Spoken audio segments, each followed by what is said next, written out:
Hello students, today we are going to start chapter number 10, Practical Geometry, class 7th. In this session, we will learn how to construct a line parallel to the given line. So let's start.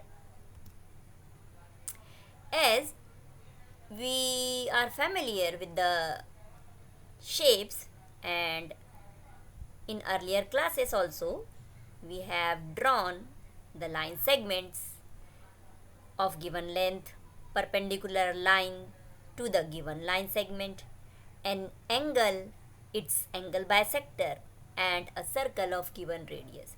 Now in this session we will learn how to draw parallel lines and some triangles in this chapter number 10, Practical Geometry.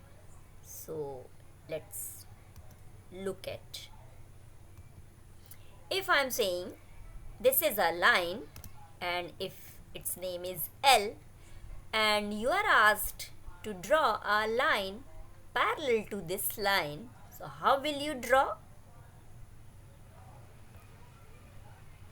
Will you draw?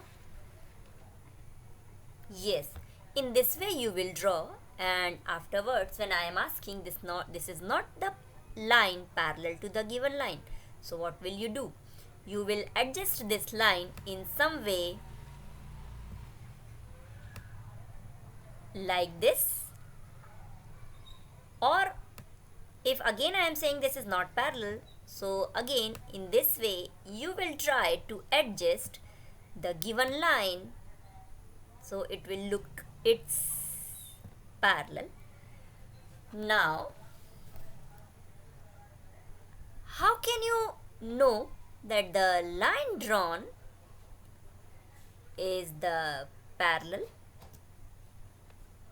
How can we sure? So how to draw a parallel line exactly?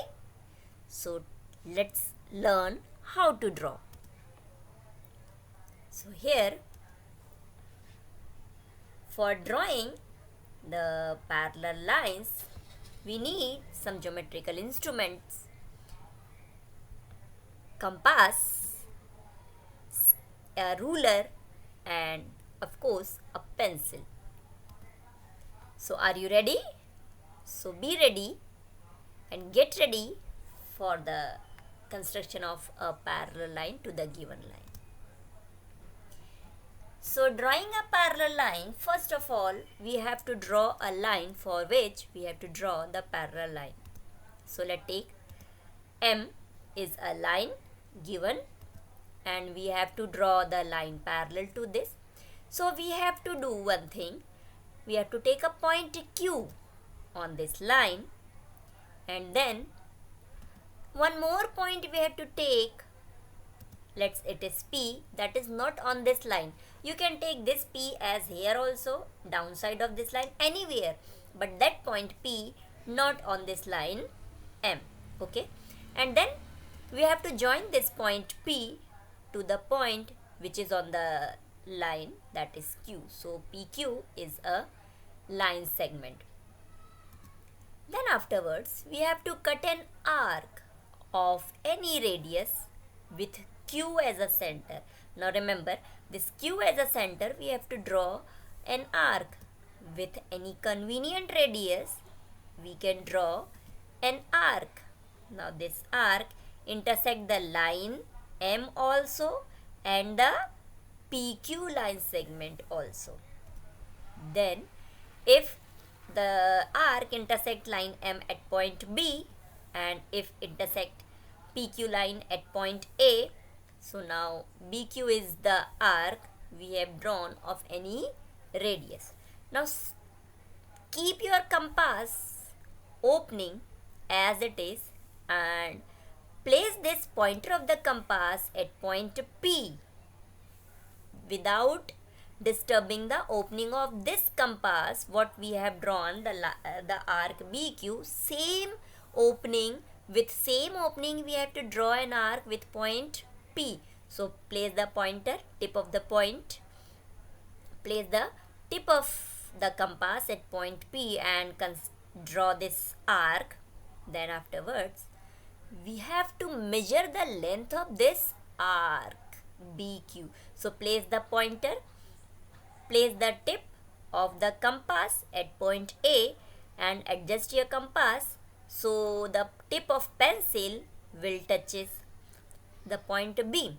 So when it will be adjust that the opening of the compass is equals to the length of BA, then we have to place the pointer at this point C. This point is the arc intersecting the line PQ at this point C. So place the pointer at point C and the opening of the compass is equal to this arc AB. Place the pointer at C and cut an arc. Now this arc with the C as a center intersecting the previous arc at a point. So let this point is D. Now what we have to do? We have to join this D and P and extend this line. Now this line PD is nothing but the line parallel to the given line M. Now how it is? As we know that the two lines are parallel, then the alternate interior angles are equal. So whatever the measurement of this AB, that is the measurement of this CD arc. That means what we have drawn? We have drawn angle BQA is equals to angle DPC. So here alternate interior angles are equal drawn. So the line PD is parallel to the line M. So here we get the line PD is parallel to the line M.